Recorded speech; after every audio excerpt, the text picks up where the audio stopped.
Abega for mama kwaba ha One Vision GH da mase ne da ne da mo support mo futuo ene nchechire pa mo de ma yenti ana yeguso a ne sa pepepe de mamo o subscribe ya best also be subscribe to the channel ama ye na o press bell e won che no a da ne da ye de foforo tum onso be hu se foforo aba ha ne rensemu ne yete ne yehu ne yenim ne yeto yebo achechi mo de mankofo na ya bisa e de asembisa na ato ho na obia enya kwan akire nadwen nti o kire wadwen ya na de e kan po ne enya adwen ya enya bufu nye ntokwa enya atemdidie onu ebi kire nadwen ya enya atemdidie na emom nso o kire wo de sanse dodo na ne ba ha ebesua ade samre ensam miensa ane yabo no tew ye de bremu edikan efa Stone Boy a wa bi a new beef chapter one Shatawale Stone Boy say beef bi esijaso or the comma shatter a beef bear and training in tear. If you are, ye beko enyum tuni or baby a fate will rough system nimu, needing a t-shirt. T-shirt ye ubia, o telling your mother if you say you about sabi a bonny when you're baby call and a tosanyu, na seven and a fat on new bullet home. Ye no ane yako family and then a former manager, Ogidi Brown. Family diaro ho family su na den na aba ye monitor wa ye nyina ye nim se enkasamre de ye ka Shatawale ni Stone Boy na asumdwe odokro ye na aba wontem esan se emre bi a abetwam te se impo ukono se afiti se ya na nkofo mienu na anuanu mienu na Bakon empe bakon animu ahwe sanse dane da no na we eto edimane we na we eto de amane we kopem say June 4th 2019 ya no eye omo peace concert peace conference e ba ya mumienu ekoka bo ma magana fo nyina hu se da bi ne na mu hu nyina no yeja egu akire di say ye namfo enu mu na Stone Boy akọ interview na yebisa ne so si say woni Unia Shatawale Adam Fofano eti say na Stone Boys Adam Fofano de wo ho Rebecca say no ye enamfo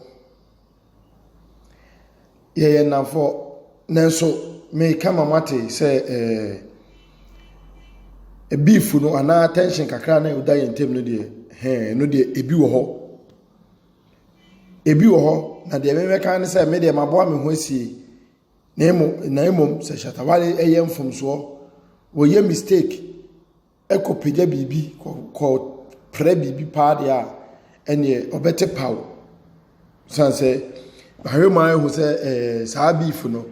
Ghana for eni je ho pa na bi sanse oni efi se beef yi ejai kra wo sanse mwaka bomu yi ana obi ehunu sese mwaye anuano mu nti beef no kokora no so dabi yade a eboa wo kwan bi so na Ghana fo so a kire nse omoni je ho nti sise de me Stone Boy mesra ne se mommo aye monta yachi na dwumadi aye di miniminu no ene Ghana enwumtufo akanyina no mommo aye monta yachi na yentumi enwura international market ni mu ne ye nuanom te se Nigeria fo no empem so enumom ene hia sisi a se ye nwom no ebekoso enu ne hia na emom enye beef no na beef ne pa de memeka ne se enya ade na ye sheda se meme fresh ata se me be ka se na ya wo so ka se ya na shata frame se me be yesi aya wo yesi dabi beef ne de no na eba naturally enti se ye na mu ya ye nuanom ya na fofo ikura no se eba piesisi ade a o no de memfa shata ho enche ne kura memfa ho enche no izan se mekoso aboni punu sa mekoso hunhunu na nemum so yemfom so no de ba eche ne se yaka bomu de etatigo nanso beef ne de lai eso entwa eno ne ebisa se aso enkasa eno mpo se ebi ewo ho eso ntwa Stone Boy wa plan ni bia na nke be hia se obekama amanfo ate saa me fi se asundwe aba ma ye nuanom na ma ye anyonkofo na ka ebehia se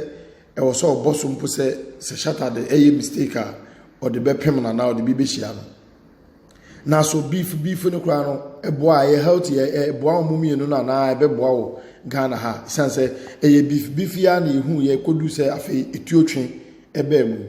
yo kire wadwen enye atemdidie ye free ye nua stoneball ne ye nua shatawale so na ye nko ra ye friend no tisha ye enwomtoni bi a sabi hu ne ye ne nwomto nyina obekase ye nua ba wanya ne ba bi ko ye eboni na mra eboni film no na Ghana for anogum ne we de hwan ne besi na na mu hwan ne be ni hu se ewura ye friend tisha yi o dress na auto nwom ne voice bibia etese eboni mama for de o ma no tu mu bi se a ene e bullet won sign ne girl yi obetumi esi eboni anam oye ne bibia se eboni na bullet so eni ba ayo so eno na abaya yo chese o bullet ene no kasae ama bullet efa humpo e de ba ne fie e be hia na awofo nemra bullet e be hia na awofo no am to twen komo bullet ye se a me kwa ba ana obete menka wo twen a wonti bullet nka ofra a hwese de na ekwa na o na me sign na Rough Town Records mo ye me dan bullet o ya na say on sheda ehu na ekọ 90 hanya nwanwa ohu ya ne say Wendy Shea epiem na Rough Town Records ene Wendy Shea ye adwuma tie no no de ono odwen ho an say a bia na bullet ba ne fie no obehu say ka ebi ni fie na sika ni fie na ontutu kwan so fi Ghana hada ebi a ono na dwen no say no mo na bullet be hwe ni fie hu say sika nche da ni fie no enti ena wanso na sene ana wanso ni mu ansan no amedu he na tisha ye kana semye ne wode nwom foforo aba nwom a odi kan de ba kwa friend packaging ena ode foforo so abetumu a eno offer no Wicked World na Wicked World di ena ye no kasa no eho kra aba nsensem obi apie aba se nwom no eye ne nwom na ewura tisha yi ewia ne nwom se brella be kasa no so ye adwuma o Rough Town Records no ono kira nwom a tisha e de aba fe no title ye Wicked World no eye ne nwom ama samri o twe tisha yi aboso na eno ene ye bisa One Vision GH yensem da bia ye bisa ne se aso se nua boni nyan baby ko na eye chenchena ache se e wo se obi esuesu an pepepe dress se ono eto ne nwom ye ne voice bia te se ono ansa nipa kro aso CD ana ehun po behia se chenchena ye di obi ba begina wo ka se ye di no si na nemu na so sa allegation kwa na sa kasa ni mpo say bullet eba ne fie bi hu say ebi ni fie kakra ni fie sika ni fie eno nti eno yi na nima no no eno ofi say ebetumi aye reason why anti one sign na ana ofi say denti ena bullet tumi tu anamo ewura na voice de otonyom na utie nyom no ba bibia na wa hu na nimu a be fi say bi enua ba ibo ni nyoma ede na osusu say ma bullet etwe sanye one sign erati she yo fa wadwen kire to o hwe na o share video no ma onu bi so hwe bi on subscribe ya I ma o remfi atem didie ennim comment adwen kire na ye nyina ye kire e wa hase ye free ye nua ba ni bullet ha na ye ko